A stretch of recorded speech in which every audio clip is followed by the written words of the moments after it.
What up? It's your man, Mr. Controversy. Did you miss me? We're here live inside the 3 Point Conversion Sports Lounge. Of course, like I said, I'm your host, Mr. Controversy, and I got my guy Rue. What up, Rue? What's going on? What's going on? Just chilling, man. Just chilling. Man, it was a quiet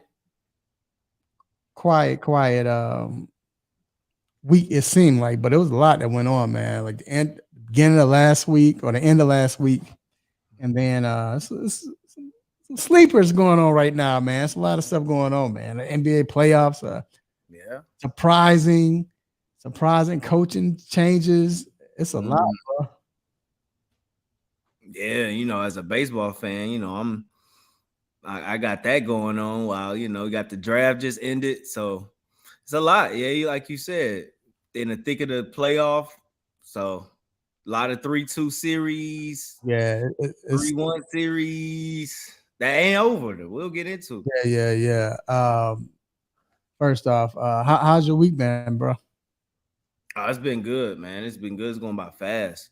It's going by fast. Sunday, man, I went out to the Braves game with the little one, and they had kids day, and he had a good time, man. But that seems like just like yesterday. It's going by fast, bro. Hey, man, good. Take the little kiddies out, bro. But hey, man, we're gonna get to this show, man. We got a good show lined up, like always, man. First of all, we are talking the all NBA teams just came out Just came out hot off the press. hot off the press, so we gotta get into that. Then we are talking the NFL schedule. They just released their international games. You know, the schedule comes out tomorrow. You're seeing a few schedules being leaked, like always. Mm. Those, but either or, man. Some interesting games they have scheduled for internationals and even Thanksgiving and more. We get into that. Then we're talking coaching changes. Of course, Coach Bud got fired, and now they're talking about hiring JJ Redick. But you know what? I'm gonna switch it up, bro. We going what we gonna do? We gonna talk about we're gonna talk about Coach Bob Huggins, and there's Oakland A's announcer in that segment. We got to get into that, man. They got to get some light for this, bro. And then we talking NBA playoffs, man. Few surprises. I don't know. I'm not surprised, but maybe you are. But we'll get into that because we had a discussion last week. I'm gonna we're gonna get into it, man. And then we got the Major League Baseball segment, man. The Braves, man, they just came. I don't know what's going on, bro. All of the pitchers are hurt, injured. Like, Rue, what's going on, man? Is it a I don't know, man. It's like the Hawks spread their injury bug into Cobb County or something like that. It's in yeah, Cobb, but yeah, hey, we didn't know done nonetheless. They getting it done. So yep. And then we gotta definitely talk about the injuries. We got Dr. Fowler coming in with the injury report, giving us that report about CP3. And we got some other questions, man. You know, Max Scherzer, he's hurt. But it's a lot of stuff going on as far as injury. We got to ask him that. So let your family and friends know they can listen to the show live locally on 1100. Yeah, I'm tripping. They can listen to the show on the 3 Point Conversion Facebook page. You go to the iHeartRadio, go to the 3 Point Conversion station. They can listen to it as a podcast. Of course, we're live here on the 3 Point Conversion Facebook page, and also we're on live on the YouTube channel, and we're about to be live on 3pointconversion.com. Hey, man, it's time to get to these quick hits. Let's get it. So, first off, Rue, we starting off, man. Henry Ruggs. I don't know if you remember what was going on with Henry Ruggs. You know, he was involved in a fatal DUI incident where he actually killed. It was just one person, right? Or was it two? I believe it was one. Yeah, I believe it was one. But either or, so he actually pleaded guilty today in the fatal DUI case. Now it's funny because I think beforehand he had a chance to either do what is it called? complete. I mean, he plead no contest or something, and he just went and pleaded guilty.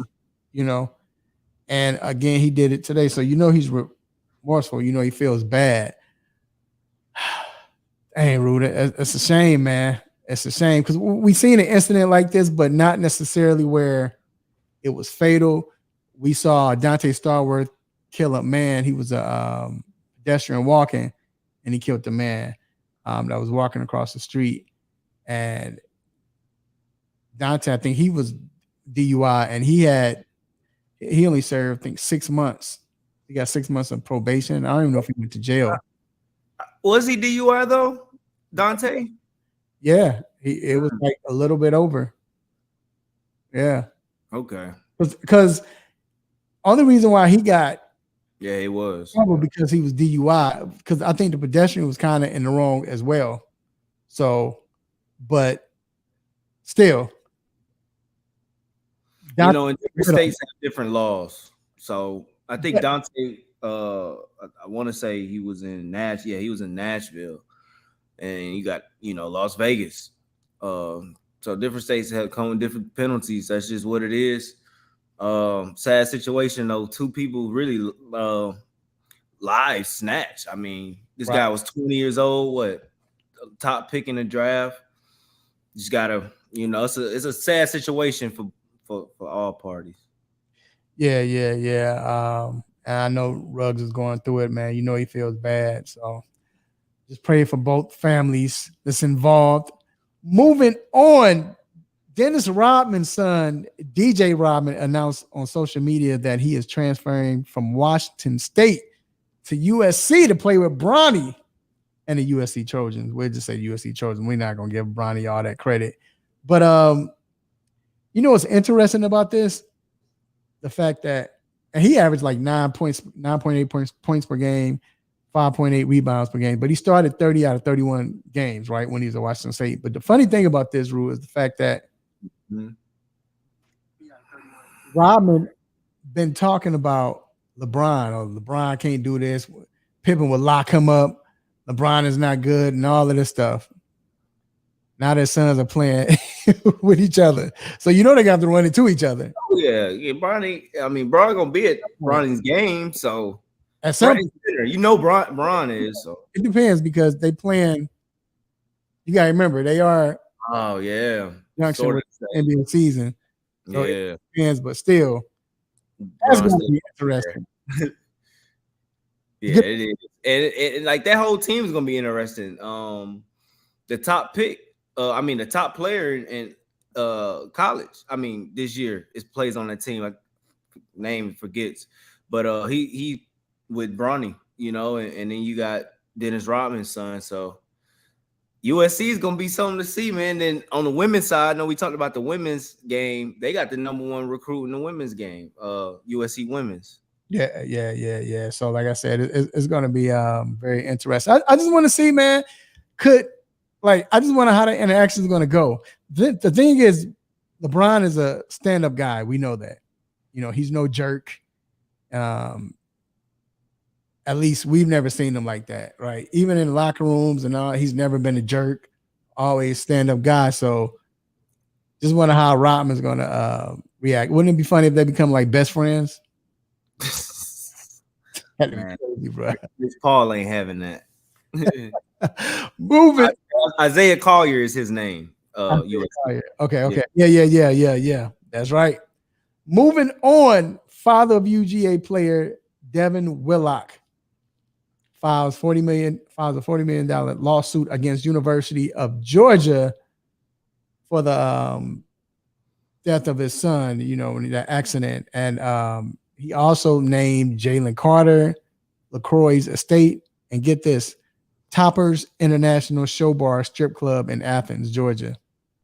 He's blaming all of them. Yeah, everybody. Because he probably was drinking.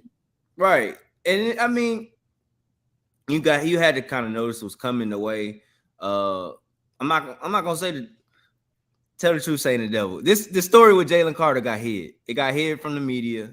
Georgia didn't know Jalen was at the scene, so I think that's where he's kind of coming from. Like, you know what I'm saying, y'all hid some information that should have been put out. You Right. know, when the news of my son got put out, that didn't. Y'all were trying to protect Carter down there. So, hey, he's like, hey, ABG, anybody can get it. Yep. And then I think it's funny because I hate to say this, but we just being real. Remember how he came out right before the combine? Yeah, that Jalen was at the scene. He didn't come out, but it came out. Mm-hmm. Went by that, and then next thing you know, now we see that father comes out after the draft, after he gets his money. Mm-hmm. So, I was like, but guaranteed money too. Yeah. I mean, which is smart. I would have done the same thing, just being real. I would have, especially if I felt like my son was, done wrong. Yeah, I would have done the same thing. Also, Houston Texans guard Shaq Mason signs a 3-year extension worth $36 million and $22 million is guaranteed. Bruh, I'm trying to tell you, man, Houston, I like what they're doing, Rue. I like everything that they're doing, bruh. Everything they're doing, man. We're not used to seeing this from Houston, though.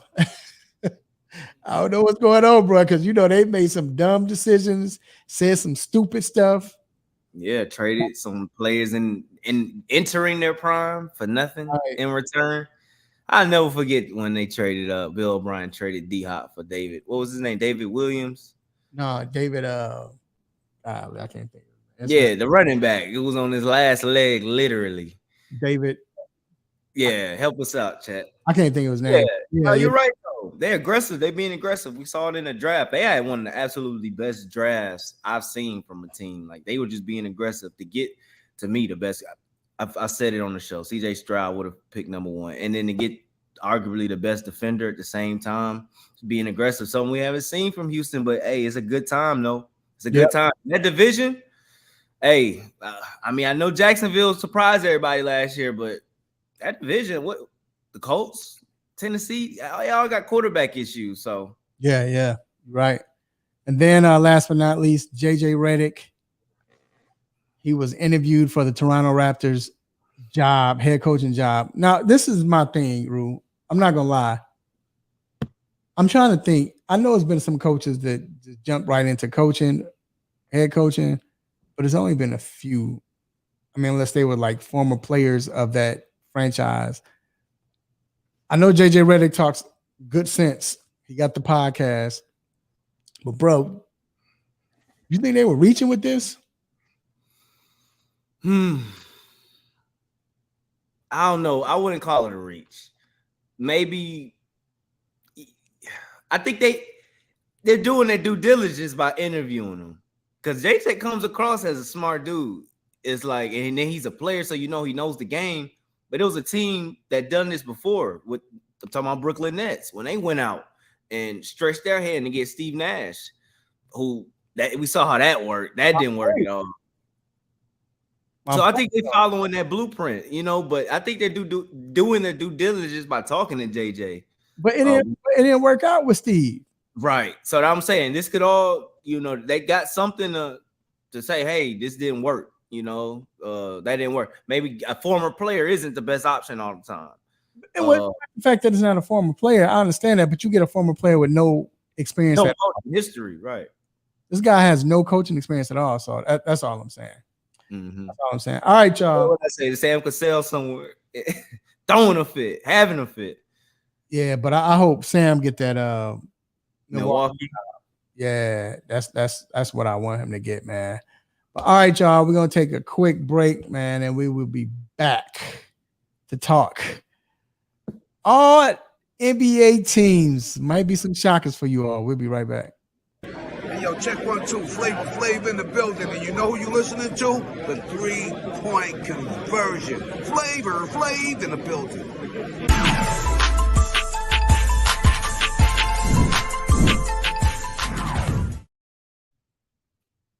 All right, we are back inside the 3-point conversion sports lounge. And Rue, it's the hot topic. And the hot topic, the All NBA team just came out, man. And We're gonna read them to you, Rue. So I'm gonna start with the first team. I want you, Yeah. You started with that first. yeah, I want you to tell me if you agree or disagree. I mean, it's hard to disagree or agree, but With still, the first, this right? is regular season. So first, you have Shea Gilders Alexander. Then you have Luca. These are the guards. Woo! Big man or forward slash center. No, they go by center, I think, on this. This is not like Yep, they start doing the positions. yep. Center, Joel Mm, Embiid. yep. Mm-hmm. Forward, Jason Tatum, Giannis Antetokounmpo. So you tell me, is there anybody you believe that you say it shouldn't, they shouldn't be on here or somebody got left off? Not the first team. But they needed with the. I'm going by the standard that the NBA is going by. The vote is positions. It should be positionless. It should be, and we made this. We said this last year. Because Jokic, but I believe Jokic finished second team last year. No. We'll get no. The Jokic. Embiid finished second team. Yeah. Right. But they both come on. Jokic, Embiid, Giannis, those are the top three players in the NBA. They should be in the first team. Nobody should be left out with them three. But I'm not mad at this. No, I'm not mad at this at all. If there was any argument you wanted to give, but it's not really arguing because he missed too many games. It's D Book, but he missed way too many games. Shea deserves it. I don't think D Book deserved to be on the first team this year. Right. I mean, you going by playoffs. He wasn't playing like this in the regular season. Right. Yeah. Nah, I agree with the first team. Yeah, I agree. And I know you said you think you should go positionless. I don't agree. I don't think so. I like center, forward. That's what it should be. Yeah. Hey, you got to just be the best. I mean, you can't have everybody can't be the best. That's like giving everybody a trophy. You can't do it like that. I know you like. I know you like just the 5 best players should be on the first. I like that, but no, it's position. This what it is. How it's been. But I think I don't know, because you got players who get hurt. Who that's part of it. You got to stay healthy. Yeah. If it was positionless, a lot of these guys wouldn't make it though. Wouldn't get to the first team. Exactly. Well, I don't know. Well, somebody might miss out because you have to put. I think the only person we can agree with is Joker. So I get. Yeah, that's why I brought it up. That's the only real argument, I think. So second team. Here's the second team. We got Stephen Curry, Donovan Mitchell, Jimmy Butler, Nikola Jokic, and Jaylen Brown. So so they're putting Jaylen Brown as a forward. That's what I'm saying. It's like, but I said Booker. I was talking about Curry, man, not Booker. Curry. Oh, I don't think Curry should have been the first team. Yeah, not over Shea. No, not over Shea. Not over Luka. Yeah, it's right. It's right with them two. They got it right. Okay, so second teams: Steph, Donovan Mitchell, Jimmy Butler, Nikola Jokic, and Jaylen Brown. Oh yeah, I agree with everybody on there, but go ahead. Dame has a case over Jimmy. Dame does have a case over Jimmy. Miami, they were a very inconsistent team all season, so I don't know what standard they're going by, because individually Dame performed way, better than Jimmy. Did Jimmy lead that team in points this year, or did Hero? But I think Dame had a great case to be second team over Jimmy. Okay, so here we go. I got a problem with this already, bro. I'm gonna say this team, and then we're gonna go in. Third team: Damian Lillard, De'Aaron Fox, LeBron James, Julius Randle, Domantas Sabonis. Yeah. Okay. Here's my problem from the jump. Second team at least. No way Jimmy Butler should be over Kevin Durant. No way Jimmy Butler should be over Kevin Durant. Stop being a prisoner of the moment. Jimmy Butler is balling right now. That has nothing to do with the regular season.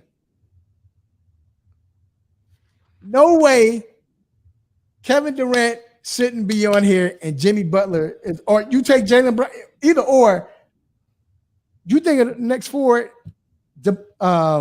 Kevin Durant, Kevin should be on. Kevin should be out here over Julius Randle too. But I think Julius Randle played better than Jimmy.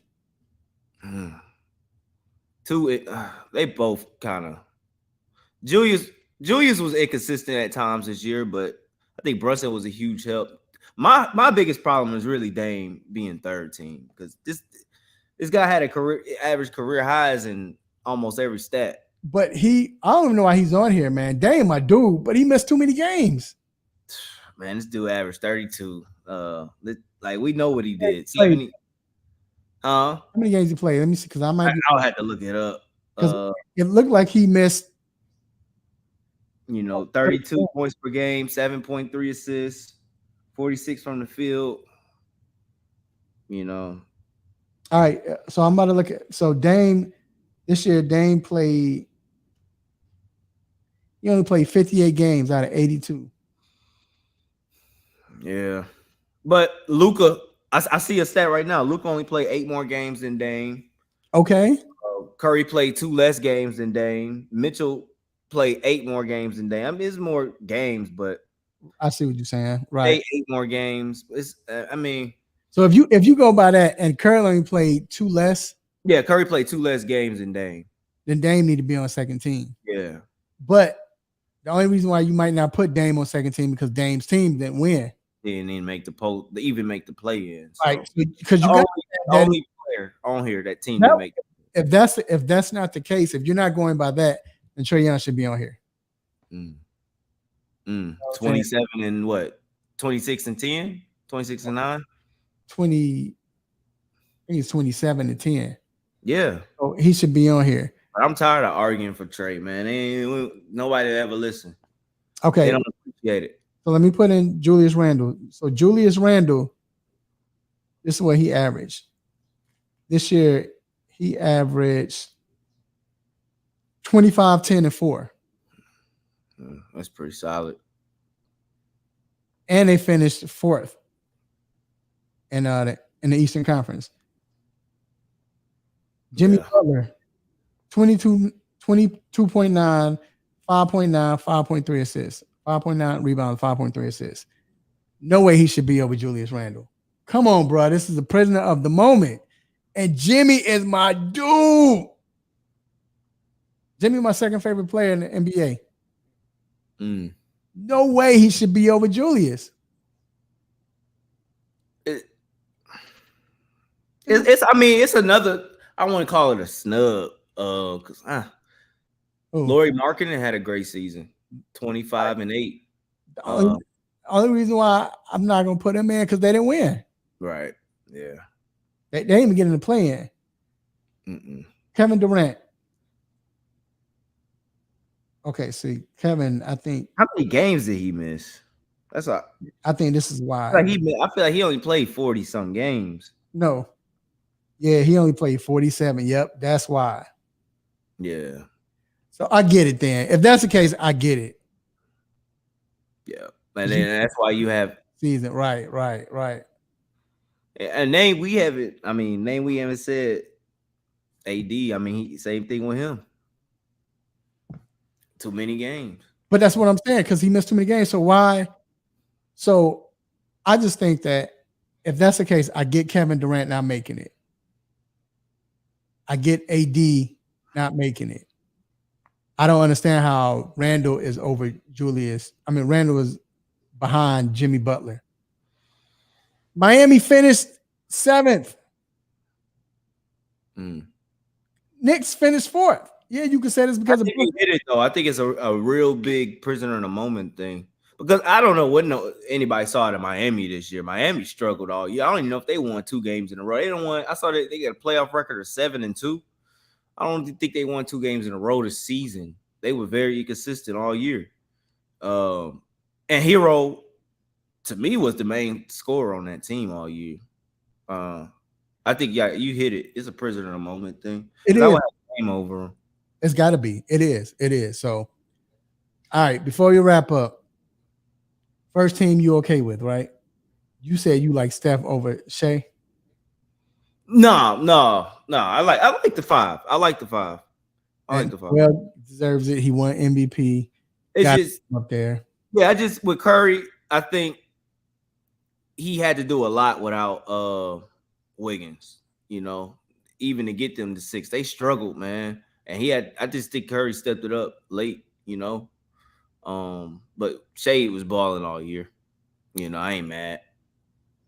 Shea was consistent all year. All year, yeah. Most 30-point games.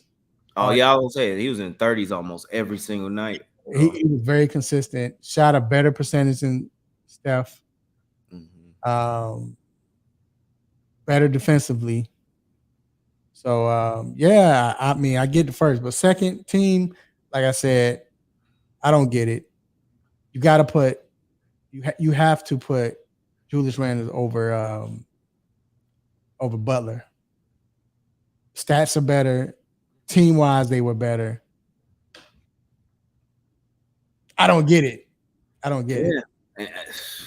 Probably giving them buckets. I don't know. Not this series. That's what they probably looked at this series. Like, man, this dude Jimmy dragging these boys. He gets the nod. And it's like, and then they probably looking like, how will it look if we put that's exactly what it is. Put Julius over Jimmy and Jimmy killing him, like you said. So, and third team, if you're gonna put Dame in there, if you said he played enough games, I'm cool with it. I'm not mad at it. De'Aaron Fox, I like him being on it. Now we gotta talk about it. There's an elephant in the room. Okay. LeBron, so there's the elephant in the room. But I mean, when you think about other forwards, who would you put? LeBron missed a lot of games, man. Hold on, let me see. LeBron. I want to say he only played in 55. I want to say. Good call. He played in 55, but Dame played 58. So if Dame can make it, yeah. And LeBron, that's what LeBron averaged though, bro. 28.9. So basically 29, 8.3 rebounds, 6.6. Come on, dog. You gotta. So if he played more games, LeBron probably be second at least. So you think if KD played maybe 4 or 5 more games, he'll be in over LeBron? Because KD played 47. So let's just say KD played. I mean, it's all what is. I think if KD played 51, 52. Julius be looking back. Okay. Julius would be the odd man out. Right. Yeah. Right. If KD reached that 50 threshold. Right. All right, man. That wraps up the hot topic. Just came out. That was crazy. Like I said, I think they missed. Yeah. I ain't had really time to gather my thoughts with that because it was just fresh. Yeah. They missed out on a lot. I think they missed out on a few players and they got some players wrong. But hey, it's done. Can't say anything. That's why we need a vote. But all right, we'll take a quick break. Here to talk about this NFL schedule that just came out as far as the overseas and what we think about it and so on. All right, we'll be right back. What's up, family? I'm Real Mike Rob. Make sure you tuning in to the 3-Point Conversion Radio. They got all of it and they keep it funky. Let's get it.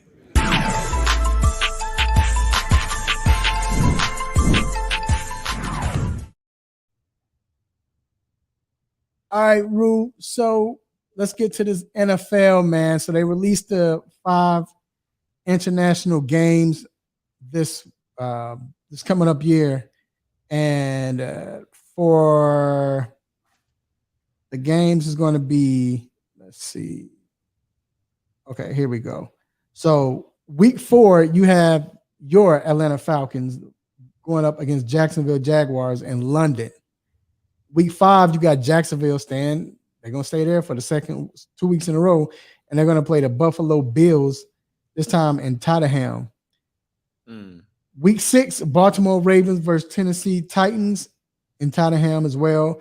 Then week 9, Dolphins versus Kansas City Chiefs in Frankfurt. Week 10, Indianapolis Colts versus New England Patriots in Frankfurt as well. So, first of all, we're going to get to the hometown Atlanta Falcons, but thing that stands out to me is why they put this Chiefs-Dolphins game out of country. This is Tyreek Hill coming back to play his former team. He's been talking mess all summer long about he can't wait to play the Chiefs. They're about to find out he's going to throw the peace sign and all of this good stuff in front of the fans and all of this. When it was scheduled where my Chicago Bears were supposed to play the Chiefs in Germany, they've changed it to the Dolphins playing the Chiefs. I think it's a travesty. I think that's horrible. I don't know who came up with this. I don't know if the Chiefs begged, because it's rumored that the Chiefs is like, nah, we want to play Chicago at home. But I think they're saying because of the fan base. This is rumored that they're thinking because of the fan base, Chicago's going to make more money in Kansas City. Just rumored, but rumors, I should say. But still, come on, Rule. Why wouldn't you lead that game in Kansas City, bruh? Why? You know, Roger Goodell done worked out a deal with them folks, his international folks. Like, look, we're going to show y'all some superstars this time around. Because I swear, every London game seems like it's like unwatchable with bad quarterbacks. I don't know. But this year, I don't know. They get to see Josh Allen out there. They get to see Mahomes. I think it's some Goodell work is, you know, like we're going to get some watchable games on now. You know what I'm saying? For, you know, looking at, I don't know. It's a different schedule, though. I swear every time it's a London game, it's like the Jets versus the Jags. Yeah, Jags always playing overseas. Yeah, but still, I don't like that. So the Falcons are playing. Here's my question to you. The Ridley revenge game. Do you think that it's a plus? I mean, I know we're not players, but is it a plus to play out of the country, or is it a con? It's definitely a con. Why do you think so, though? Why? Just too much, man. Like, too much traveling. Them folks, these are NFL guys making millions of dollars. They could travel whenever they want to. And if they had the option to either play at home or really even on the road, I think they would choose that than going overseas. I don't know. I just think it's too much. It's playing. I don't know. Well, one of the players. So one of the players today, I think it was the guard for the Patriots, said he's excited. He can't wait. He said because, you know, when they go on a West trip, because they got to get there early, it's time for the players to bond. And you hear a lot of players say out there they get to bond because you get there a week before. You get there early in that week because you need to adjust. Wait, you do get a bye week, though. When you play out there, usually you have a bye week before or after, right?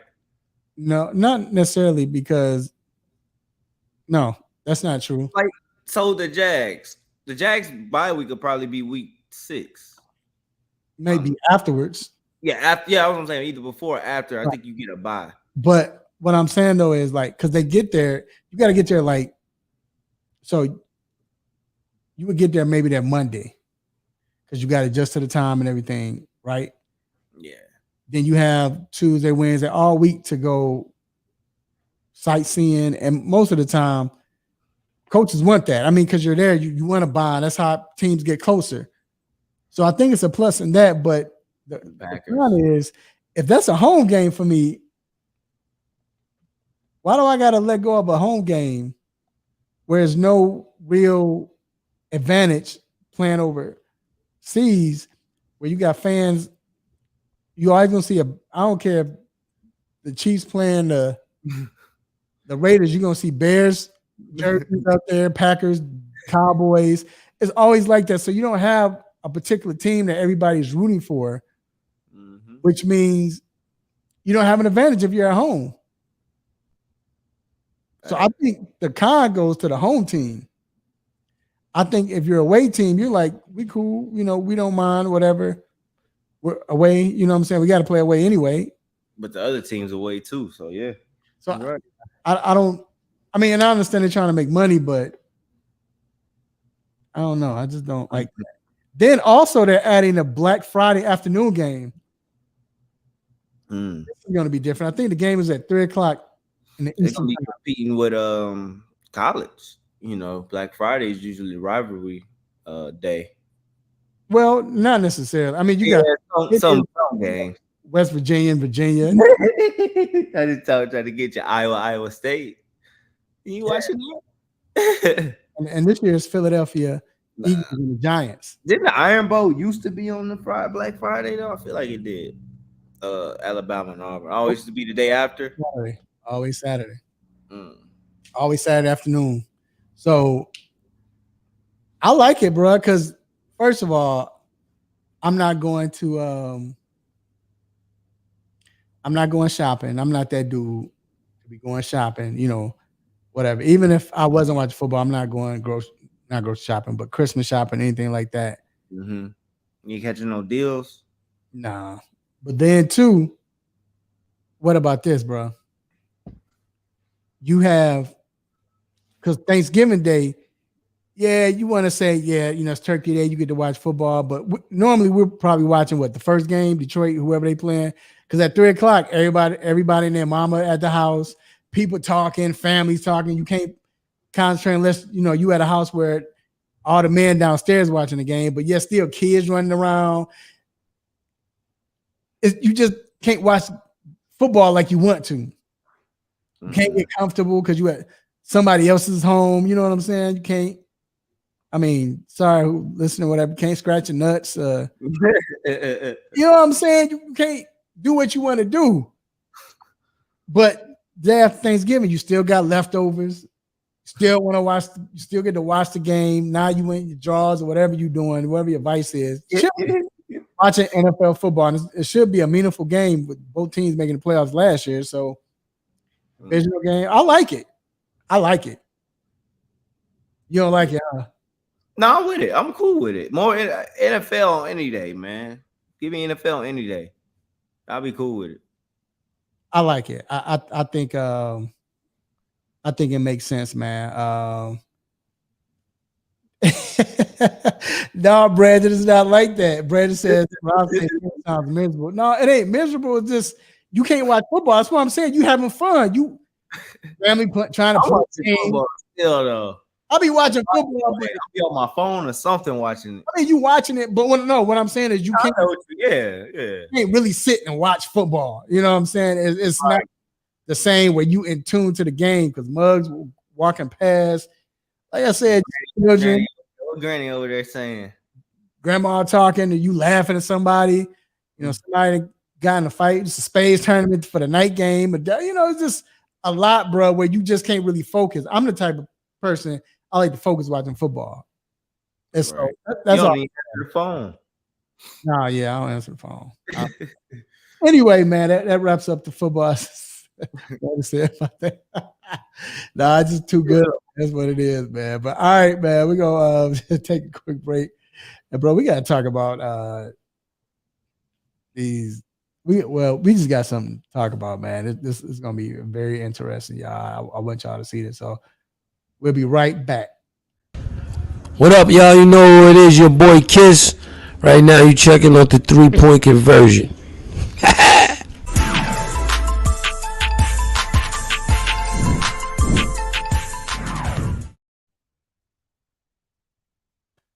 All right, we are back with my guy Rue. I'm Mr. Controversy, and we have some controversy to talk about. So listen to this, y'all. First of all, we're gonna start off with Bob Huggins. So Bob Huggins, coach of the West Virginia Mountaineers college basketball team, of course, and he was on a podcast and he said some anti-gay slurs. I mean, he was going in, bro. He was using the F word. This joker said, I can't even say it. He was like off the chain. Like I don't even feel like right saying it on here. Like, bro, he was read it, but he was off the chain, dog. I'm not. I could quote him and say what he said, but no, I'm not even. He was off the chain, dog. You did you read it? Yeah, I heard it. Yeah, he was old school off the chain. Like that's some. Yeah, he was off the chain. Look, that's some stuff some family members might say at Thanksgiving. For sure. Your uncles and all of that, whatever. Exactly. So, but either or, he so he made statements. He came back later and he apologized, right? Came back and apologized, right? He didn't know he was on air. Huh? Talking about he didn't know he was on air. Talking about he wasn't on air. It don't matter, bro. So you saying with that sound even worse. So this is what you think. This is what you be doing. That's wow. That sounded like it was. It was real quick. It was or the Simpsons, and I think Homer got caught cheating or doing something, and Marge was going off on him. How can you do this? You lost my trust. You this whatever. And Homer said, I'm sorry, Marge. I promise you, I didn't even think you were going to find out. It sound like, you know what I'm saying? Like, yeah, I didn't know y'all was listening. My bad. I didn't know I was on it. Come on, man. But either or. So they said, okay, this is what they said they're going to do. So instead of suspending him or whatever, they said, you're going to coach next year. We're just going to give you $1 million less. So you're going to be $1 million short next year on your salary. Rue, what you think about that, bro? I'm going to let you take the first stab at that, man. Oh, man, I feel it's,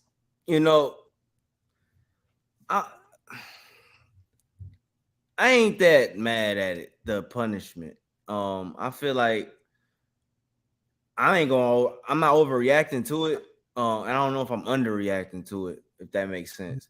No. I think $1 million is a hell of a lot of money. I don't care if you worth 10, 20, 30, 40. $1 million is a lot of money. That's a significant pay cut.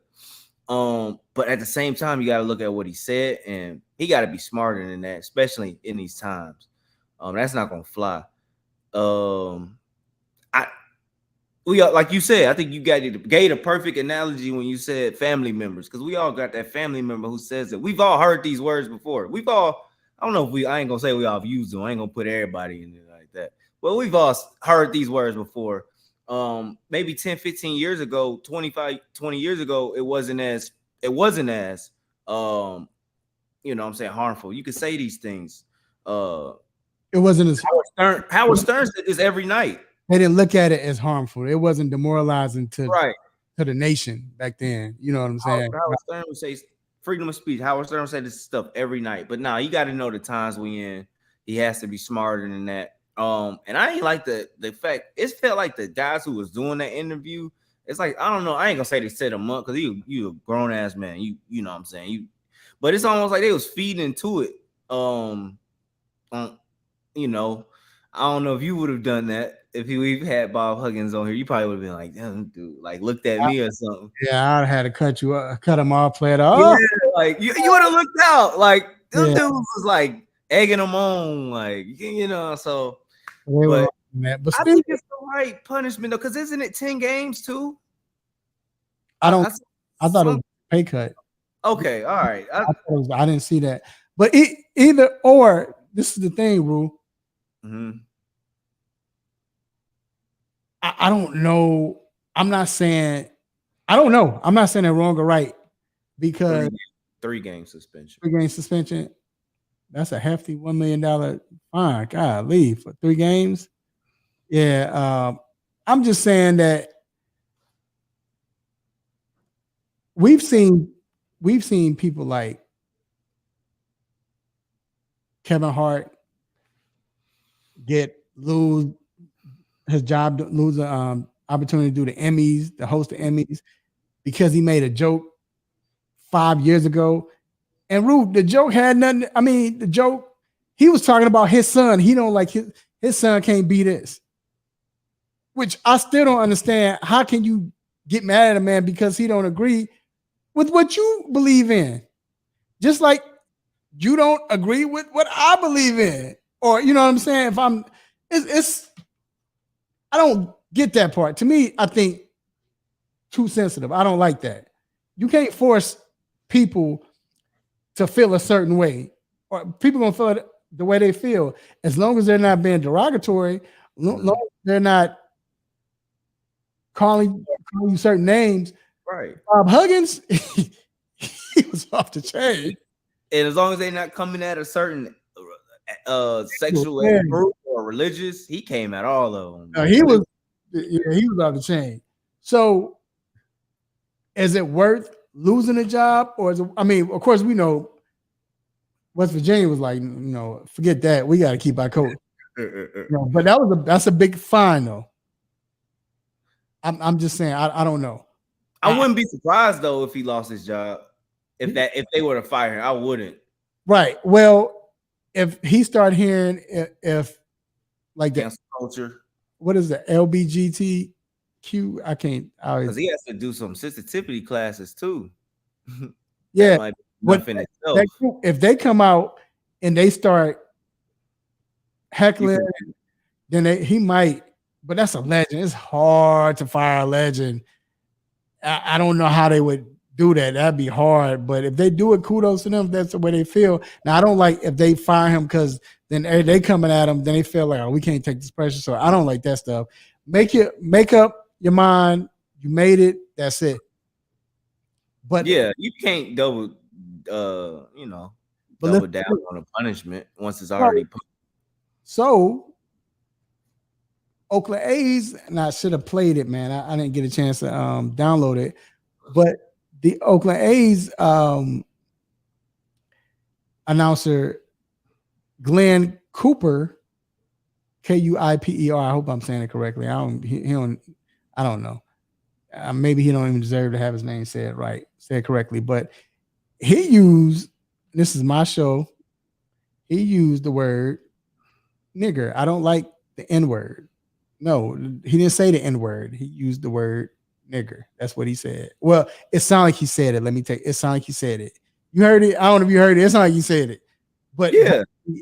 But what was weird about it was he was saying he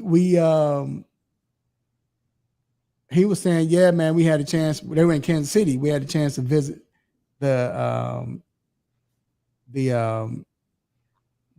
trying to say Negro League Museum, Negro Baseball League. He said he said the word nigger, Baseball League Museum. He was giving props to the museum, but still, you know how some people they could be. Yeah, he was. You could be shady. He was being shicey. Yeah, it was just weird though that he was saying this while he was giving them props. You know what I'm saying? And, the other announcer was like, "Yeah, it was great." Like he didn't even say, like he didn't even look, he didn't budge. He was just like I don't know if that was him playing it off. Nah, he knew what was going on, man. I mean playing it off, like he didn't want to bring attention to it because, dude, you said that. Like me, I'm gonna do the Mike Myers. Like, I ain't with you, dog. When Kanye was like, George Bush don't like white people. Remember, Mike Myers looked at him like could I would have been like, look, I probably would have stolen him first when he said that. But with them, he's on leave as the last 20 minutes, and they haven't made a decision yet. Hell, what are we doing? I remember a few years back, it was a announcer from the Reds. Yeah. The same kind of thing. And I'm not sure what happened with him. I think they brought him back. Yeah, they fired him? Yeah, he got fired. Okay, cool. Yeah, and it was pretty swift, wasn't it? Like quick. Yeah, I remember this. So why is this dude getting a paid leave? Fire him. Yeah, anybody watching A's games anyway. Like, y'all not losing. Right. About to move to Vegas. You can't bring him to Vegas. He can't go to Vegas. Yeah, at this point, honestly, I always say this. Even though he didn't mean to say, what if he did mean to say it? Yeah, we don't know that. It's kind of hard, but because it sounded like it. It did sound like he said it. But let's just for anything and say if he didn't mean to. That's something you got to pay for, dog. Because you know what I'm saying? Hey, your ancestors and all the other people, they did that, man. They was caught. Hey, yes. You got to pay for that, dog. You got to take one for the team. You know what I'm saying? Association. He's talking about take one for the team. Right. So, and then he's like, I apologize. No, dog, we don't need your apology, bro. We good. Yeah, that's how he issued the apology. Like like after the inning, it happened. Yeah. Mm-hmm. But and it was probably more like, bro, they told him you got to apologize for that. And whether he said I didn't mean to say it or not, whatever. But yeah, how many people you think called in? Like, I'm just looking at, you got that situation with Bob Huggins. He gets $1 million fine and 3-game suspension. But you got this other dude, and they thinking they don't know what to do. That's why y'all suck as a team. Like, he should be fired easily. Agreed? Yeah. He should be fired. I'm sorry for taking most of the time, but come on, man. Like I said, I think everybody, the Reds announcer, everybody else who's been fired for using a racial slur, whether intentionally or unintentionally, they should intentionally or unintentionally, they should be raising hell right now about this situation. And that's the difference, I think. I don't know if we're gonna wrap it up. That's the difference, I think. It is a difference in what Bob Huggins said and what that guy said. Like, to me, like that was a word that the N-word has never been acceptable. Right. The F word that Huggins used, no, that's it hasn't either, but it also has been used in plenty of, it's a slur. But the other 25 years ago, you could say that word on TV. Like, you could say that word. But it still, it don't matter. It don't matter. This is what it is now. You know what I'm saying? Yeah, but now I think it's all in the same boat. So, but in the same boat. Because the intent for Huggins was, yeah, he was raw with it. Like, yeah, this is what I mean. Duke try to put a case. I didn't say it on purpose. I was trying to say the Negro League. Negro and the word nigger doesn't sound alike. I'm sorry. You can't mess up that word unless it's in you. And forget saying that's my opinion. That's what it is. Why would you mix that word? Have you only time that word is mixed is when we talking. If I might say something to you in public, Negro, I might have to play it up. That's different. We can say that, right? Right. You can say that, dog. Can't say it, dog. Hey, it's just what it is. It's what it is. So we're gonna wrap it up, man. We're gonna wrap this segment up. But real quick, you said you agree with Huggins, right? Yeah, I think that's a hefty fine, man. I'm on sensitivity classes. That's enough for me. I'm on the fence. And then with Mr. Cooper, or however you say his name, he should be fired. He should have been fired right before he said he should have been fired. So but all right, we're gonna let that go, man. We're gonna take a quick break and we're gonna be back with the Stop It segment. We'll be right back.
Inside the 3-point conversion sports lounge.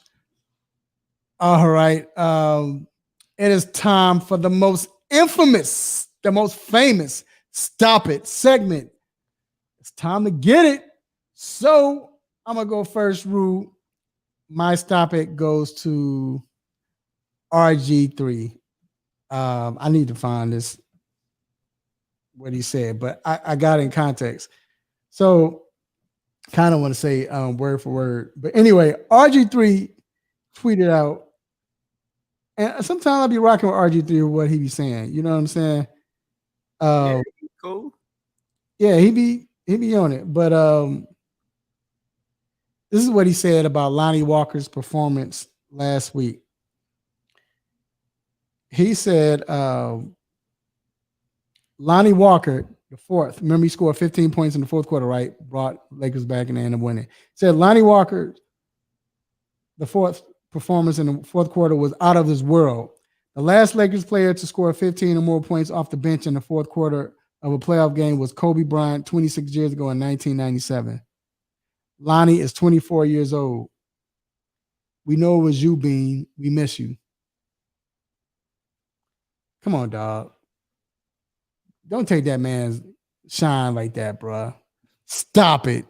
Come on, bro. I know you trying to, you know, he thought about that hard. He probably heard somebody say, like, oh, man, that's a good idea. I'm about to use that. Thought he was going to get a whole bunch of likes and was going to be, yeah, that's right. Come on, RG3, you tripping, dog. Yeah. Get that man his shine, dog. Stop trying to take. Talk about it. Come on, man. Just because he's like, I can see if he put up, let's say if he put up 24 points in the fourth quarter in an 8-minute stretch. Okay, I see what you're going, but he's 24 years old. Come on, dog. What they got to do? He's been 24 years old for a whole year. Like, he's going to be 20. We all been 24. We all done dusted 24, bro. What are you talking about? You know what you talking about, man? Yeah, man. With any 24-year-old at the park, man, said the same thing. Yeah, he was 24 years old. Plus, at the time, I had exactly 8 cents in my pocket. So I got a homie that do that. The conspiracy theories, man. Nah. Brett says RG3 go eat your zucchini bread. You know that's the type of bread he eating too. No, let me stop. All right, go ahead, man. What you got? So bad. Mine goes out to first. It's two people, man. ESPN for putting this graphic out, and Mike Greenberg for falling for it, for agreeing with the graphic. So the graphic is, I don't know if anybody's seen this, but it's catching a little wind. Man, we usually don't give old to anybody out here, but this is the graphic. I don't know if y'all can see it. It says, what that say? That's right. I was looking for that. Yes. Should the Lakers look to rest starters in Game 5? That might be the worst. That might be the most silliest thing I've ever heard in sports. And for a company as big as that to put that out there, like, bro, what? Like, why? Why? So give up a game, lose Game 6, and end up back in the same position they just were? No. And Greenberg's talking about he's absolutely with it. He used a bad baseball analogy and said if teams could use their ace every night, they would, or something like that. No, they wouldn't, because their arms will fall off. So I don't like what he said. He said the team, like, you should rest these guys. Like, that's crazy. Not out of this world to even consider that. Stop it. This is why it's dumb. Also, Golden State, Lakers know better than that, or LeBron knows better than that, because when Golden State was up 3-1, and then Draymond got suspended, Game 5. That changed the whole series. Right. You definitely don't want to give Golden State confidence. Like, you still playing the Warriors, the defending champions. Like, for me to even put that on the screen is just, that's silly, man. I guess it was slow news day. Right. Still mad. What's the name talking about? Because he's 24 years old. But anyway, I bought an 8-ounce Sprite at 424. Man, rest up, Kobe. Oh, all right, man. Boy, no, he's trying to be a genius. Let's move on to the NBA, bro. So, speaking of Golden State and LA, first I'm gonna ask you this. Then we'll jump with the Golden State, LA. What are you more shocked at, LA, Golden State, or Knicks, Miami? That's a great question, bro. That's a great question. I'm more shocked with Miami Knicks, and that's sort of hard to say. I'm more shocked with the Miami Knicks series, just because I knew Spoelstra was a good coach. I knew he was a great coach, but this mug might be one of the GOATs, man. Like when it's all said and done, let's give Spoelstra way more credit than we ever given him. That because I was totally wrong about this series. To start off with, totally wrong, and I don't know the score right now of what they're doing, but everything that he's doing is working. And look what he has to work with. Missing Hero, missing Oladipo. I thought the Knicks would take advantage of just the bodies, just more bodies out there. This dude Spoelstra's playing 8 guys, and one of them is Haywood Highsmith, so 7 guys. Like it's unreal what the Heat are doing, man. I'm shocked. I'm shocked. See, so right now Knicks are up 50-47 at halftime. I told you from the beginning that Miami. Remember, I told you Miami was going to go up 3. After game 2, I told you. I said the Knicks. Yeah, I said the Heat won't win another game, man. Yeah, I told you. Knicks ain't won another game. I told you Miami's going to go up 3-1. I said Miami's going to close the series in 5 games after game 2 when they lost. Because I saw if you struggle with not only Tyler Hero, but also Jimmy Butler, who was clearly their best player,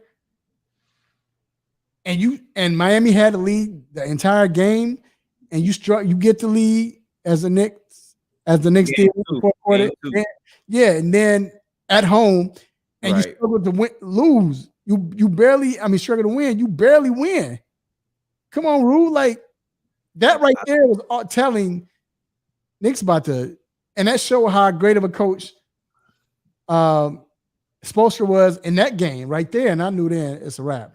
But the LA Golden State, I'm more surprised with that, but I'm not surprised like I would think I would have been a month ago, maybe 2 months ago. Remember I told you before, this is not one of my told you moments. I'm just saying I felt like the Lakers,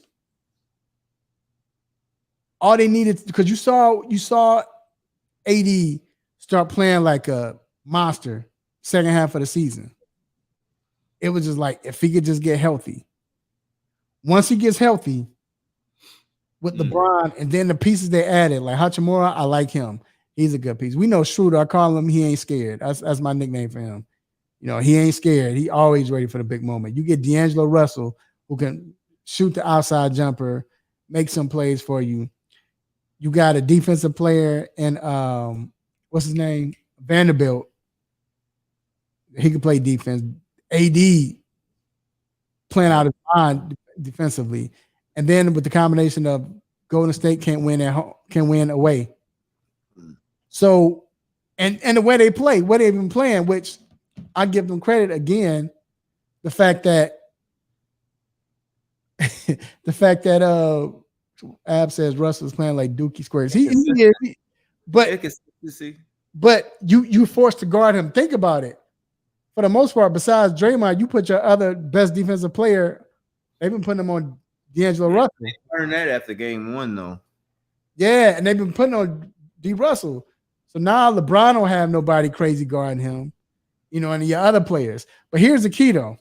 And I'm glad. Shout out to Ab, because Ab's my guy. Here's the key, though.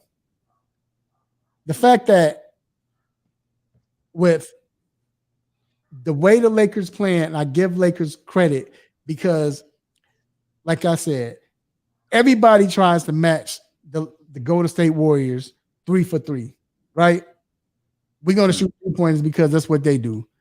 Since they shoot 3-pointers, let's shoot threes. Let's try to match them because the only way we're gonna beat them. If they shoot 33s, we can't match them. So everybody shoot threes. The Lakers, knowing they can't shoot threes, they say, you know what? Forget that. We're about to attack them in the paint. Mm-hmm. We're about to do these pick and rolls. We're not going to shoot a whole bunch of threes. We'll shoot good and wide open threes. Other than that, let's attack the paint. Get them in foul trouble, get to the line, and it's working. It's working. I hate to be that guy. Is this the blueprint? But do you think this is the blueprint? Is this The Warriors? or can you copy this if you're a team man? If you have the personnel, because honestly, all the Lakers had. I mean, I ain't gonna say all, but really, AD, of course, and then you got a LeBron, and then you got other players that can play around them. But if you got a big man that can play, like for instance, I know he's not AD, but if Cat could play like this, and then you have somebody like Anthony Edwards, who I know he's not as mature yet on the court yet. He's learning, but don't take so many threes, drive to the hole, get him in foul trouble. You could beat Golden State. I mean, you know what I'm saying? You might have a chance with the Golden State team. As long as Looney's under there, he gonna let you get what you want. Yeah. Yeah. Brandon says Warriors just have internal issues. Everybody besides Steph distracted. Yeah. I can sort of see that too. I can sort of see that, especially with Jordan Poole. They need something out of him. But this series isn't over. It's not over. It's not. I don't think so either. I agree. So, but I do think the Warriors need something out of Poole because he needs to be that threat when Steph Curry's not on the floor, and they're not getting that out of him at all. I think he had 0 points last game. I think he had like 4 points the game before that. He's playing the worst this series out of everybody, and Clay's cooled down too since game 2. Well, I say this though. Is it that because of Looney not starting or out of the lineup? Yeah, he's not in the lineup like he was. And that's the thing. What team? Gary Payton in last game. And I like that. I did too. But at the same time, this is the key though.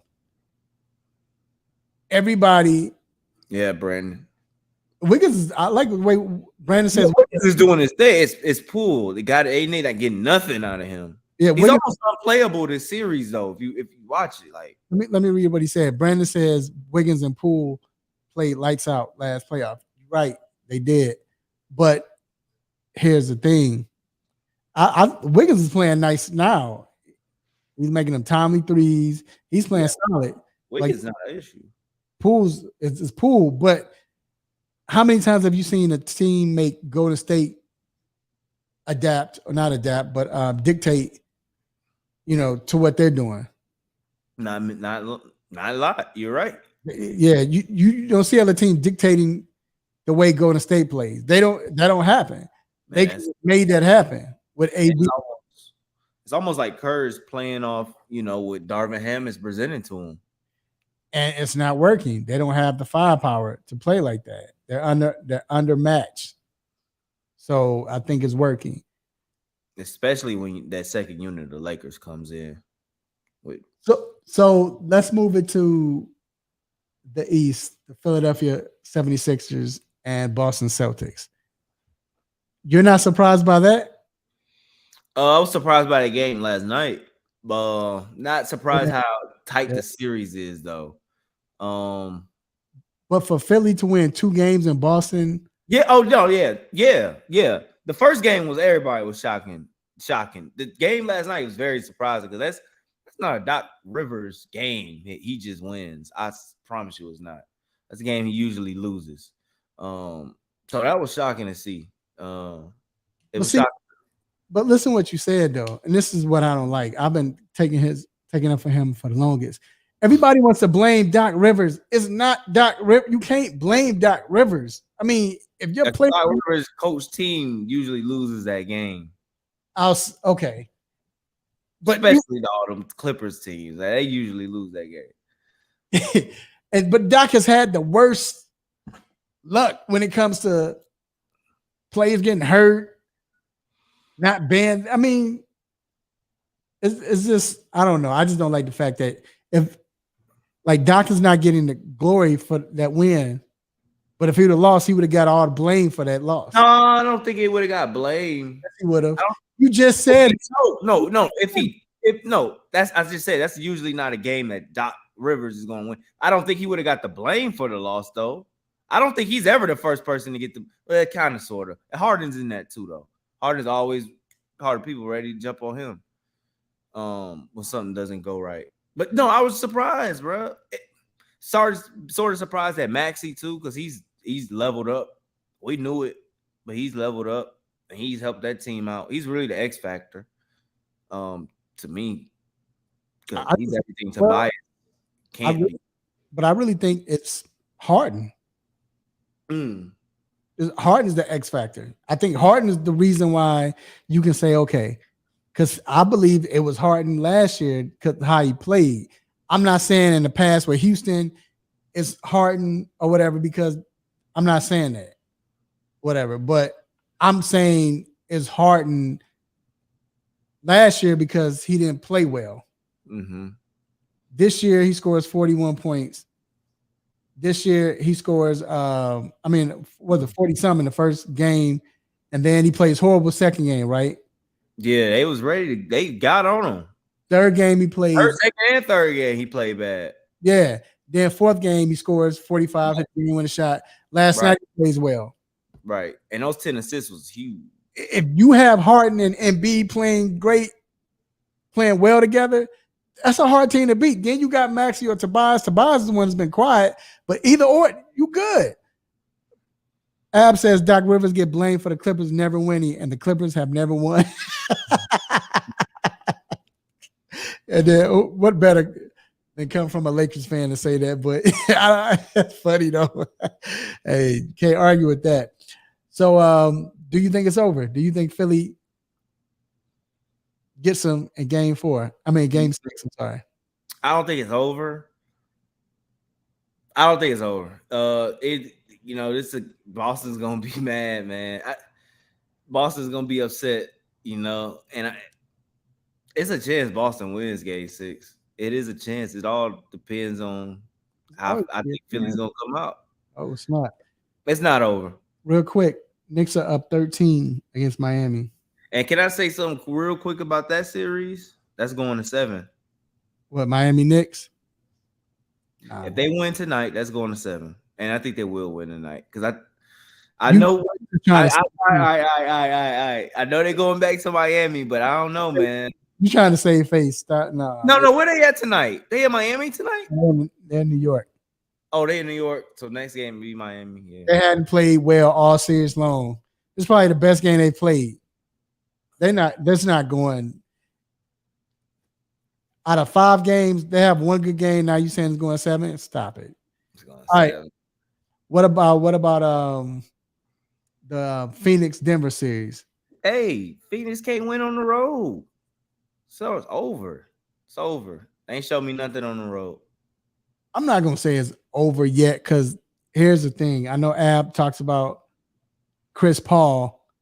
Ab is one of the listeners and 3-point conversion senior writer, but I know he talks about Chris Paul. But if Chris Paul comes back to play, if he could play in game 7, they force a game 7, I think Phoenix could beat Denver in Denver.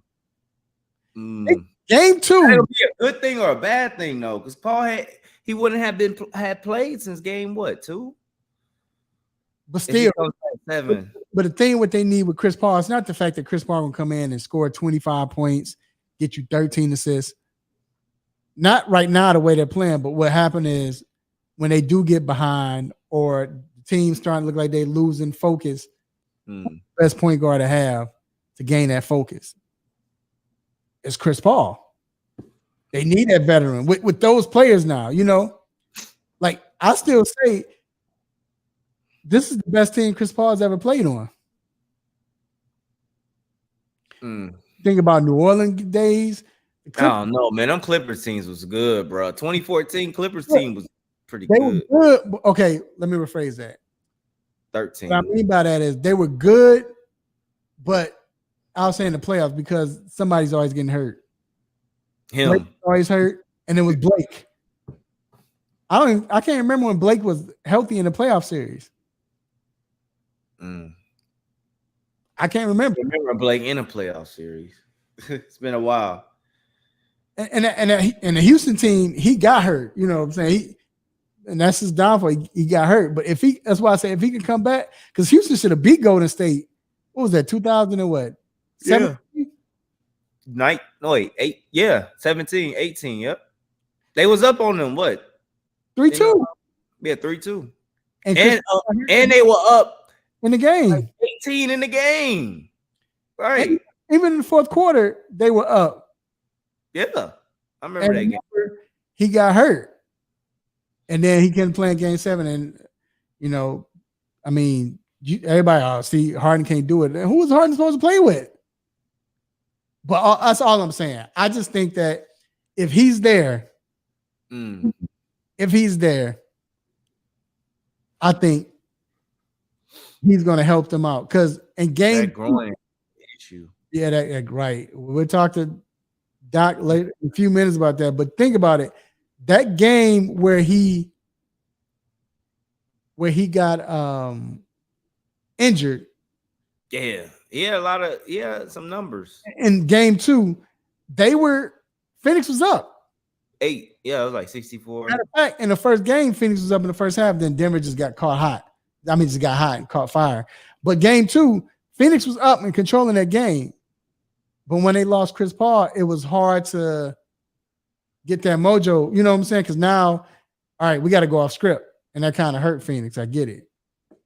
But the problem is, if he comes back, the pace that they're playing at kind of it kinds of like hinders Denver's defense. Chris Paul doesn't play at that pace anymore like he used to. He's never been that type anyway. So we'll see. What you have? But all right. So real quick, man, before we go, you say it's going 7. Miami.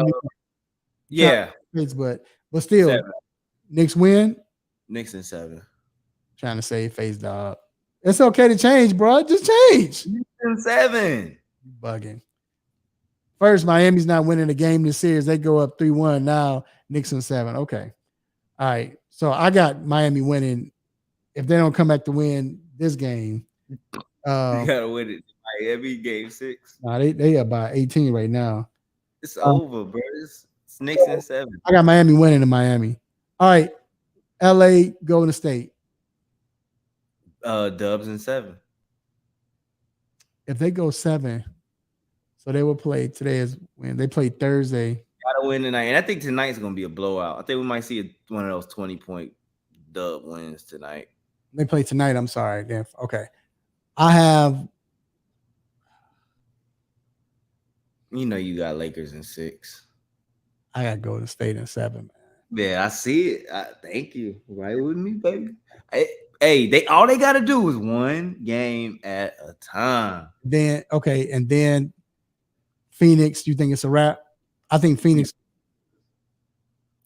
I think Denver gets them in Phoenix. Phoenix wins in 7. Oh, okay. And then Philly and Boston. Philly, and Philly. See, I'm strung out on that one, man. I am. I definitely think Boston wins next game. So next game will be 6. And next game's in Philly. Mm-hmm. Boston wins next game. Then Boston in 7.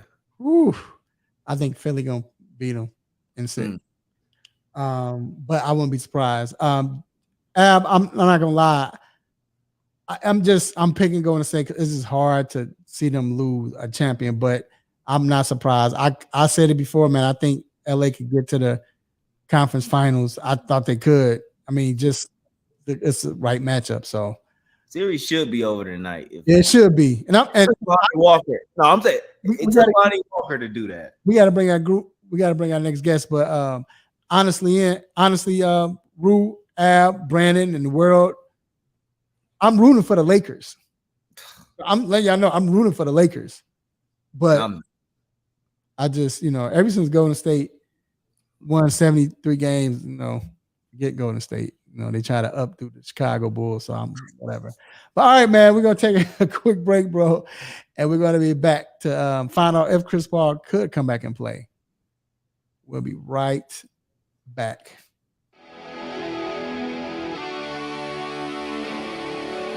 Have a sports injury? Need to see an orthopedic doctor? Ortho Atlanta is one of Metro Atlanta's largest orthopedic and sports medicine practices, providing orthopedic and sports medicine care for the whole family. With 37 physicians and 14 offices, the practice provides the highest level of care for injury of muscles, joints, bones, and spine. Ortho Atlanta offers convenient access to a full range of musculoskeletal surgeons and specialists. Ortho Atlanta also offers on-site physical therapy, pain management care, MRI imaging, and workers' compensation care. The Ortho Atlanta surgery centers in Austell and Fayetteville provide cost-effective, same-day surgical procedures in an accredited outpatient center. Hip, knee, shoulder, back pain? Ortho Atlanta has you covered with specialists in all areas. Same-day appointments, orthopedic care for the whole family. Ortho Atlanta, Atlanta's choice for orthopedic and sports medicine care. Learn more at www.orthoatlanta.com.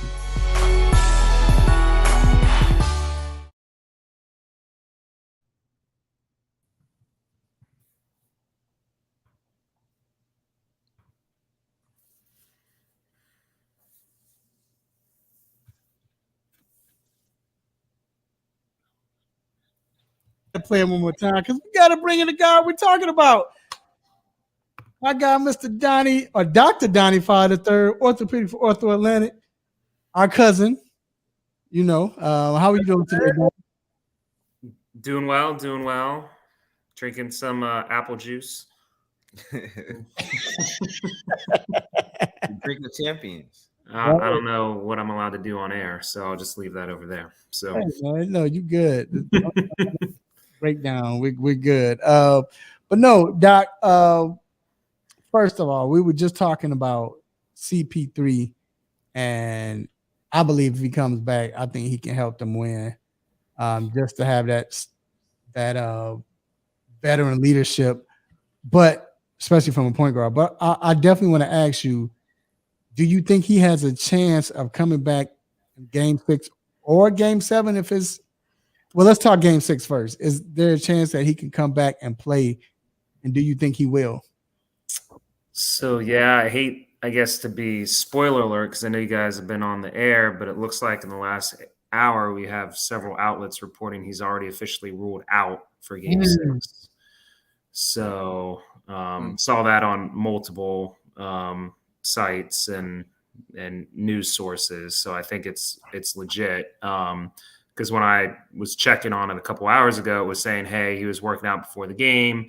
He was hoping to be back because he can do everything he can. But I saw at least 3 or 4 different people reporting now that he's officially out for Game 6. So obviously that's a big deal. And then, it begs the question, if Phoenix can extend it, will he be back for Game 7? And I guess, again, you don't know. The hope was he was going to be back by Game 5, and now he's not even back for Game 6. So it's obviously not looking great at this point for Phoenix. So, Doc, when Draymond hit his head hard on the floor, Game 4, the Lakers game, why did he get checked for a concussion? And do you feel like the concussion rules should be the same across all sports? Yeah, I think it's a multi-layer issue, and certainly it looked like he hit his head hard enough on the court where he should have probably had more of an evaluation. And honestly, he probably did get a concussion, if I'm being completely honest, with how hard he hit and how he reacted and how long he stayed on the floor.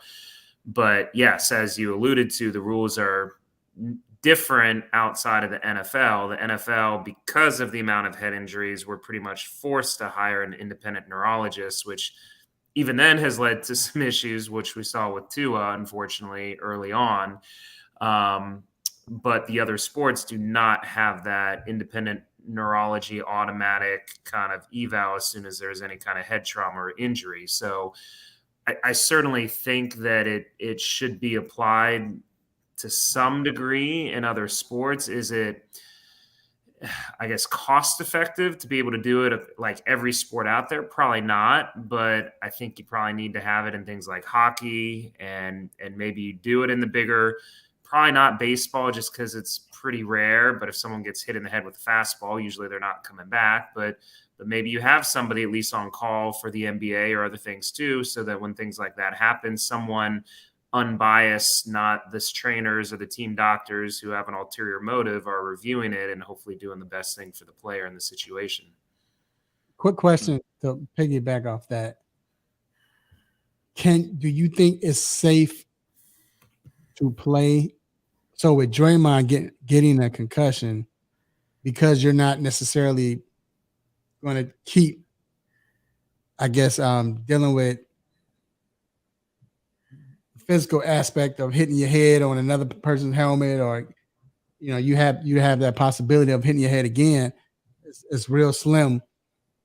Can you play with a concussion? I mean, obviously he did, and when he came back, he played. We playing good defense. Yeah, looked like it woke him up. He was playing better. I was checking to see how he would play, but he was more alert. And can you play with a concussion if it's not a? Yeah, I mean, if it's mild, I mean, you can play with a concussion. Obviously, guys have done that for decades, especially in football before things were changed. And yes, to your point, there's certainly lower risk of a second immediate injury happen in basketball. And that's always the biggest concern, is that when you have one concussion, and basically you can think about it as the brain being like soft and vulnerable, and then you have like a second, what we call a second hit phenomenon, that can be like truly debilitating. So it's almost, you want to avoid that second back-to-back injury like Tua had, unfortunately. But yes, it's less likely in basketball, but I still think you need to,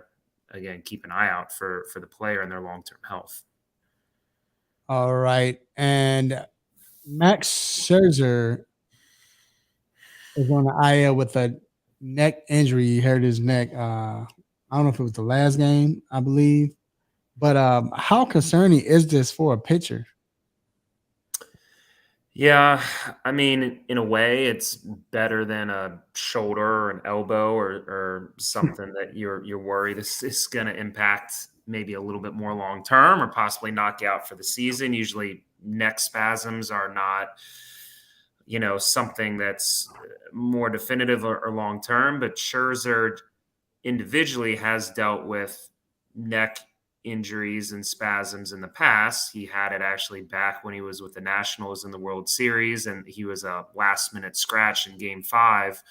People probably don't remember that, and managed to come back by Game 7 and pitch in the last game of the World Series. So he's had neck issues that have hit him at really inopportune times in the past. So just given the fact that he has had neck issues before, I think it does bear a little more attention than maybe the average person who's out with some neck spasms, if that makes sense.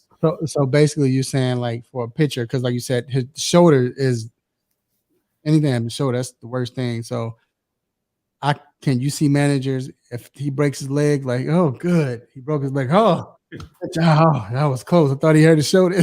Like that. Yeah. I mean, anything outside of shoulder and elbow is usually a win if it's an injury. I mean, you don't want injuries, but if as long as it's not shoulder or elbow, then it's usually at least not worst case scenario.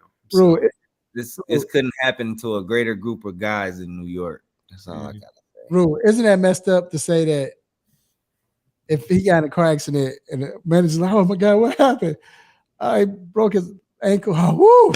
But go ahead, man.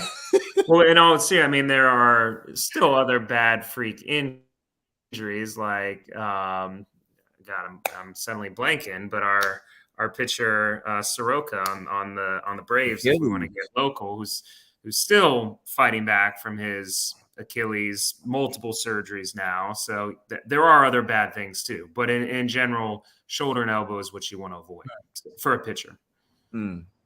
So Doc, Tiger Woods is missing the next PGA tournament. Do you think this is the end for Tiger?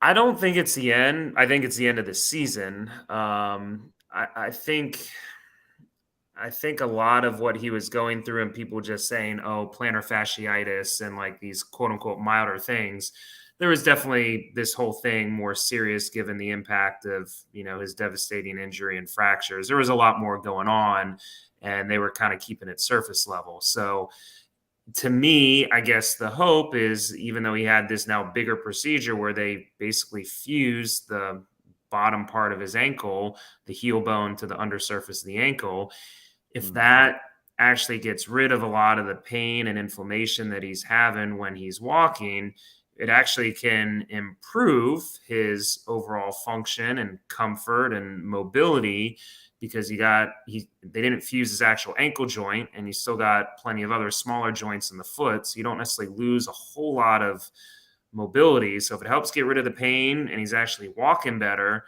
I think he could actually maybe be better in the long term. Is he ever going to be the Tiger Woods that we all know and love from 20 years ago? No, but I think he'll be probably good enough to be back out there, but just not this season, because it takes minimum 3 months for a fusion to actually heal. And then it's going to take several months beyond that just to kind of get comfortable with motion and being able to walk 18 holes and swing a golf club. So, I mean, I could see him back. I was looking ahead. He has his like Hero World Challenge in the Bahamas that he's a host for. That's always in I think November.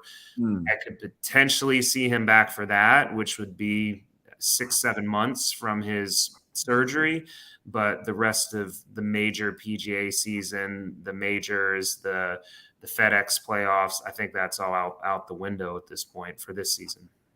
Because I heard somebody, I can't forget the other golfer's name, just took his caddy from him or asked for Tiger's blessing. Yeah, Patrick Cantley picked him up. Yeah, Joey LaCava. So yeah, I think Tiger's out the rest of this year, but maybe until I think November is possibly the soonest you might see him back for that tournament he hosts in Bahamas with a smaller field. But I don't think he's done. I mean, he survived a crazy car accident with his leg mangled, so I think he can bounce back from this too. It's just unfortunate that, again, we're only going to see kind of a part of what he used to be, but it's still fun to see him out there, because I think most people in general, Tiger Woods brought a lot of people into golf, and that's always been great to see. So, all right, Doc, real quick. First of all, again, I want to thank you, man. Meant a lot to the 3-point conversion for you to come out to the Super Bowl and represent with us. I think that was very cool, dope moment, rocking the shirt with us and everything. And that was cool. Glad you was there, because Root wasn't there. He wasn't loyal. So Come on, man. but I appreciate you, Doc. And one more question. Who are you most surprised with? Lakers, Phillies, or Philly, or the Heat, as far as them being up in the series? Man, I would. That's a tough question. The Lakers don't surprise me. I mean, as good as Golden State is, I don't know. For some reason, I feel like there's a lot of people that don't give LeBron his due, and AD when AD's healthy, and they're still, even though they're old men, they know how to play, and to the great. So LeBron and the Lakers doing stuff never surprises me. I'm a little biased with Boston and Tatum. I feel like maybe I did expect a little more out of them, but Philly's super talented. So I'm probably going to go with the Heat. Not that the Knicks are, amazing, but I think the Heat have really turned it on and been impressive, more so in the postseason than what I think we saw in the regular season. So I guess I'd take the Heat in that regard. Yeah, especially with that win over Milwaukee. I don't think anyone expected that. Once Giannis came back, everybody's all they're gonna. Then they lose Hero 2 in that series, and that was ridiculous. But no, Doc, we appreciate you, man. We're not gonna any longer. Tell the wife we say hello. We'll do. Hope she's doing well throughout the pregnancy. Yeah, 22 weeks, about halfway. So right. Yep. So no, he knew when they start saying that's that time. Because look, you know they're gonna come in here to me. How old is the baby? Oh, the baby 43 weeks old. Yeah. But I was saying that too, but Doc, we appreciate you, man. And hey, we don't want to keep you back from your apple juice. Enjoy your night and have a we'll talk to you next week, all right? All right, guys. Have a good night. All right, y'all. We're gonna take another quick break and we will be right back. You hear a lot going on right now about financial situations, a recession, financial instability. Listen, this is K Boogie here with your food for positive thoughts on the 3-point conversion with our boy, Mr. Controversy. Save, invest. Listen, I'm not no financial advisor. Please, if you're looking to save and invest, get out there and find yourself a reliable financial advisor. All I'm doing is I'm telling you things that I've started to do. I've started to save. I have been investing, building up a portfolio. I'm looking at other opportunities to build multiple streams of income. It's kind of tricky out here because you see how people are getting paid low beyond what they should be getting paid. And a lot of people feel they should be getting a lot more. So I'm just here to give you some food for positive thoughts, to to tell you that investing is a good thing.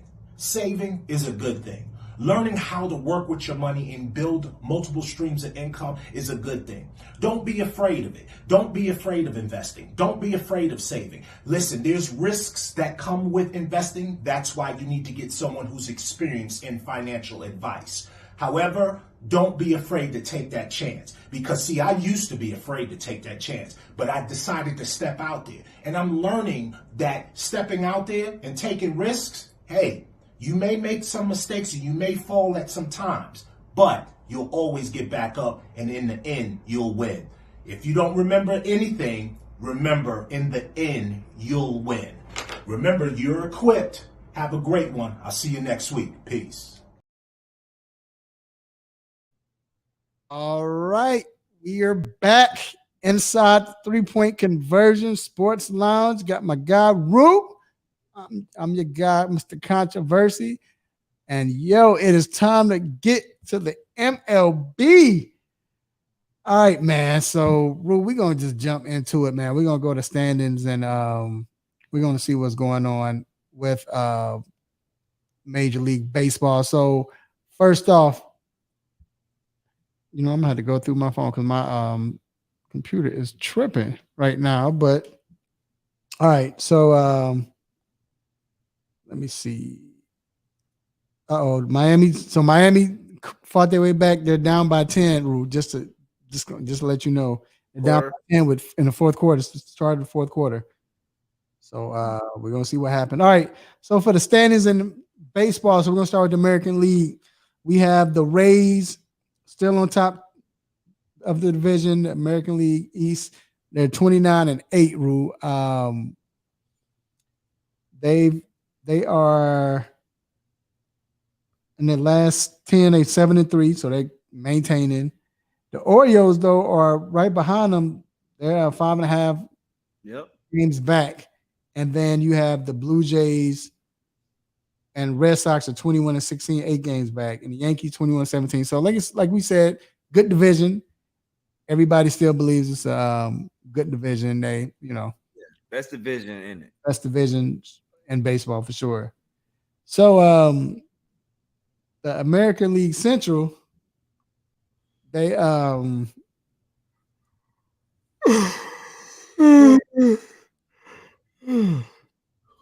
man.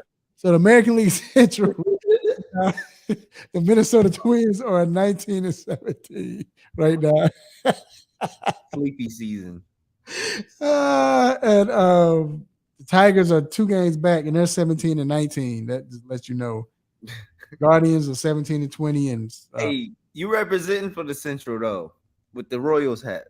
the worst team in baseball. Dang, Well, man. the worst team in the Central. Yeah, almost the worst. Though. Almost the worst. Now, the American League West, the Texas Rangers, man, they're 21-14. Angels trying to stay with them at 20-18. Astros 19-18. So with the Rangers, we talked about being surprised. Like, what is it? Why do you think they're able to maintain this? Like, what is good about them right now? I think it's the pitching. Even where Jacob DeGrom sort of kind of hurt, like he always is. I think it's the pitching. They've gotten excellent pitching. Martin Perez, Nathan Eovaldi, Jacob DeGrom. And they've been doing it without their best hitter, Corey Seager, for the last almost month now. So, but if you and their bullpen is top, it's ranked top 5, I believe, in MLB. So when you get that and you got guys hitting, it leads to winning. Right now, the nationally, we're gonna start with the Central. The Pirates are still up 21. They're still in that division, 21-17, a record 21-17. So it looks good. Brewers 20-17. Yeah. 5 games back, and the Cubs are 3 games back, 17-19. They've struggled in the last few weeks. So, but the Pirates, man, they've lost 9 out of the last 10 games. Far from grace and still lead the division. That just goes to show you how good of a start they got off to. Yeah, and how bad of a start everybody else did. But no, Brewers are 2-8 in their last 10 games. Cubs are 3-7 in their last 10 games. Yeah, they're the only ones that have they're 500 in the last 10 games. 5-5, and they're 15-20. So this division is plummeting. The West, you have the Dodgers at 23-15, and Arizona's 2.5 games back at 20-17, and Padres are 3 games back, 19-17. Are you surprised that the Giants are where they are right now? No, that's right where they should be.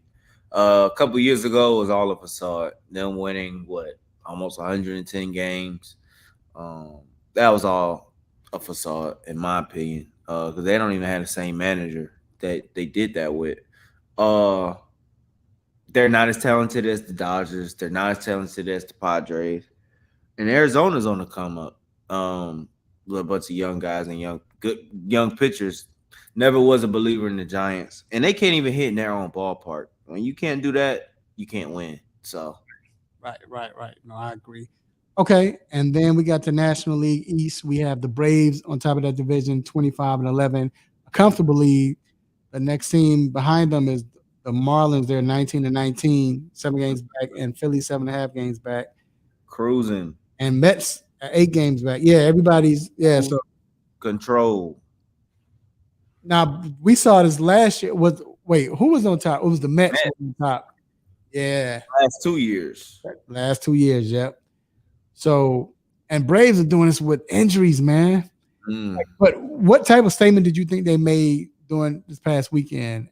Yeah, and I wanted to say something when you talked about the Orioles, man. That's a damn good team right there. Yeah. We fought with them all 3 games. We fought with them, and it took a walk-off by Kevin Pillar, a walk-off home by Kevin Pillar to even beat them. It's Saturday. Then it took 12 innings to beat them Sunday.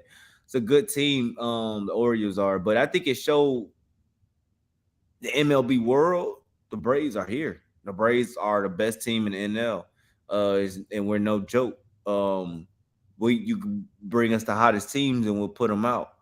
And that's something I think we you know, it wasn't nationally televised like the Padres series was when it came to Atlanta and smacked our faces in.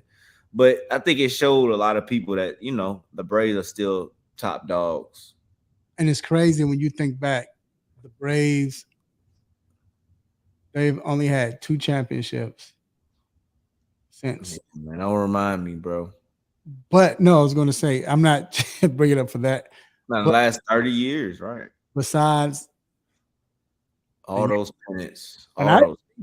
Yankees, I think the Braves as a whole been the best team last 30 years. Yeah, it's the Yanks. It's the Yankees. I mean, Yanks won more chips Yeah.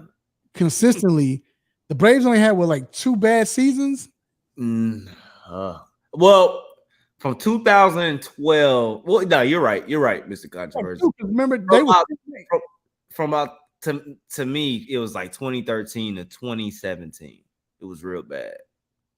It was real bad. It was about 4 years. Right? Then, because remember they tanked.